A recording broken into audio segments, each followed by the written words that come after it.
वक्त है, अल्लाह बचाए मुझे तेरे वार से। तर नमस्कार मित्रांनो, तुमचं स्वागत आहे आजच्या नवीन व्लॉग मध्ये. भावना आज होता आपलं प्रॅक्टिकल पण नाही का, आज एक कार्यक्रम होता आमच्या कॉलेजमध्ये, त्याच्यामुळे आज काही प्रॅक्टिकल होणार नाही. भाऊनो आता आम्ही हॉलमध्ये जमा झालेलो, इथं कार्यक्रम आहे आज आपला. भावना प्रमुख पाहुण्यांचं आगमन झालं हे तुम्ही बघू शकता. भावना आता एक छोटासा ब्रेक झाला, आता आम्ही बसलेलो लायब्ररीमध्ये. आता परत आलो आम्ही हॉलमध्ये, आता कार्यक्रम परत सुरू होणार आहे. भावना कार्यक्रम मध्ये बसून एवढा कंटाळा आला, पार झोप यायला लागली. मित्राला एवढा कंटाळा आलता परत तो खुर्ची तोडतोय.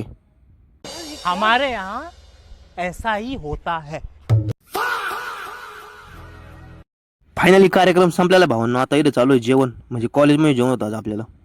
तर चला तर भाऊनो, आजच्यासाठी एवढंच. भेटू परत नवीन व्लॉग मध्ये. व्हिडिओ आवडल्यास नक्की लाईक करा, आपलं इंस्टाग्राम पेज फॉलो करून घ्या, युट्यूब चॅनल सबस्क्राईब करा. धन्यवाद. आणि पांडे सरांचं गाणं नक्की ऐका. संदेश पांडे सर आलेले. तर आज ते पूर्ण एंटरटेनर, मराठी एंटरटेनर आहे. ते आज आपल्याला गाणं म्हणून दाखवतील. तर आजचा ब्लॉग थोडा वेगळा राहील. आज पांडे सर आज गाणं म्हणणार आहे आणि ते गाणं आज लगेच दाखवते. बघा. हिरवा निसर्ग हा भवतीने जीवन सफर करा मस्ते, मन सर्गम होता रे जीवनाचे गीत गाणे धुंदवारे ला ला ला ला ला. हो नवे नवे पंख पसरा, उंच उंच लहरा, नवे पंख पसरा, उंच उंच लहरा, जीव बिरबिरणारे रीत वारे गीत गाणे धुंद गाणे ला ला ला ला ला. तर आपण सगळ्यांनी पाहिलं की पांडे सरांनी एक नंबर गाणं म्हणलेलं आहे.